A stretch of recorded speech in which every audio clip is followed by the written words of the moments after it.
Assalamualaikum warahmatullahi wabarakatuh. Perkenalkan, saya Faradita Farid, saya dari kelas A ke-18C. Transfer utang antar perusahaan atau Direct Intercompany Debt Transfer melibatkan pinjaman dari satu afiliasi ke afiliasi lain yang tergabung dalam entitas konsolidasi. Contohnya adalah utang piutang yang timbul akibat dari penjualan kredit dari persediaan anak perusahaan dan penerbitan wesel bayar dari satu afiliasi ke afiliasi lain untuk peminjaman dan operasi. Mari kita lihat ilustrasi berikut ini. Walaupun dalam ilustrasi PT Induk melakukan peminjaman kepada PT Anak, namun entitas konsolidasi secara keseluruhan tidak meminjam dan pinjaman anak perusahaan tidak tercermin dalam laporan konsolidasi. Kemudian pembelian obligasi perusahaan induk oleh perusahaan anak. Penarikan konstruktif atas obligasi perusahaan induk terjadi apabila perusahaan afiliasi atau perusahaan anak membeli obligasi yang beredar milik perusahaan induk. Perusahaan anak atau pembeli mencatat jumlah yang dibayar sebagai investasi dalam obligasi. Hanya ayat jurnal ini yang dicatat oleh perusahaan afiliasi, baik induk maupun anak pada saat terjadi pembelian. Kemudian perbedaan antara akun kewajiban obligasi dan investasi oleh induk dan anak mencerminkan keuntungan ataupun kerugian konstruktif.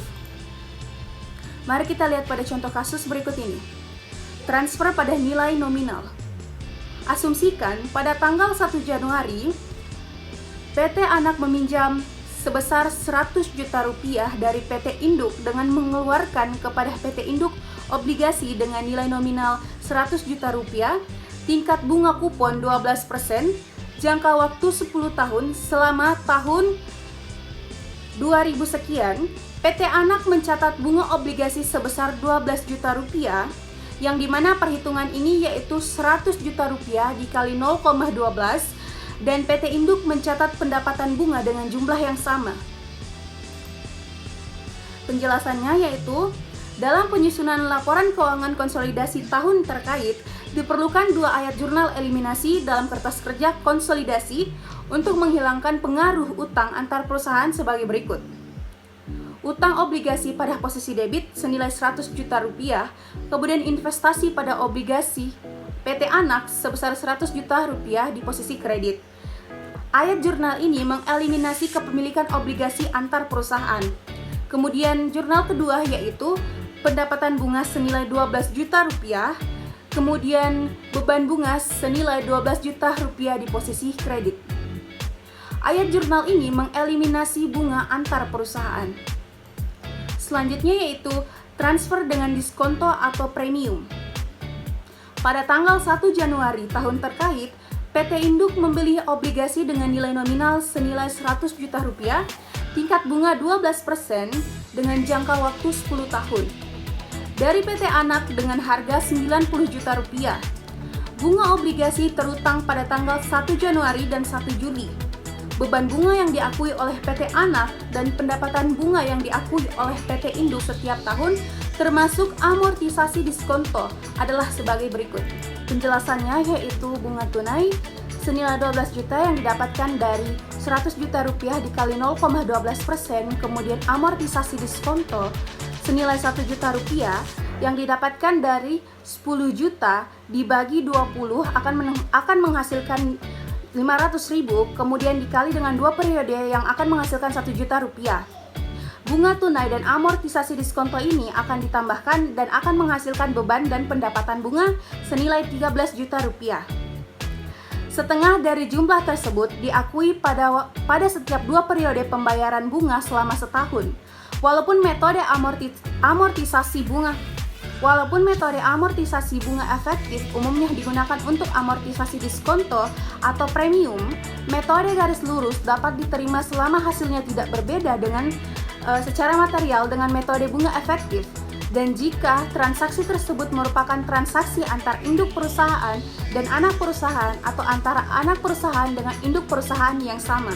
Baiklah, untuk ayat jurnalnya yaitu terkhusus untuk debitur, untuk pada saat mengeluarkan obligasi ke PT Induk, yaitu pada tanggal 1 Januari tahun terkait, di posisi debit itu ada kas, kemudian diskonto utang obligasi, kemudian di posisi kredit ada utang obligasi. Kemudian untuk membayar bunga semesteran, pada tanggal 1 Juli tahun terkait, di posisi debit ada beban bunga dan posisi kredit diskonto utang obligasi dan kas. Kemudian untuk akrual beban bunga pada akhir tahun, yaitu pada 31 Desember tahun terkait, di posisi debit ada beban bunga dan posisi kredit ada diskonto utang obligasi dan utang bunga. Kemudian ayat jurnal untuk kreditur, pada tanggal 1 Januari tahun terkait, di posisi debit investasi pada obligasi PT Anak, kemudian di posisi kredit kas. Ini khusus untuk membeli obligasi dari PT Anak.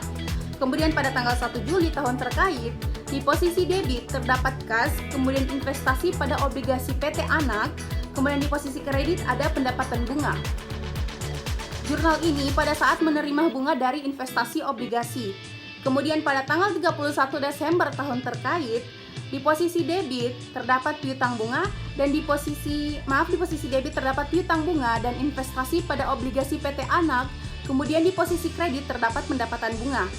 Baiklah, untuk ayat jurnal eliminasinya, eliminasi per 31 Desember tahun terkait dengan kepemilikan obligasi antar perusahaan.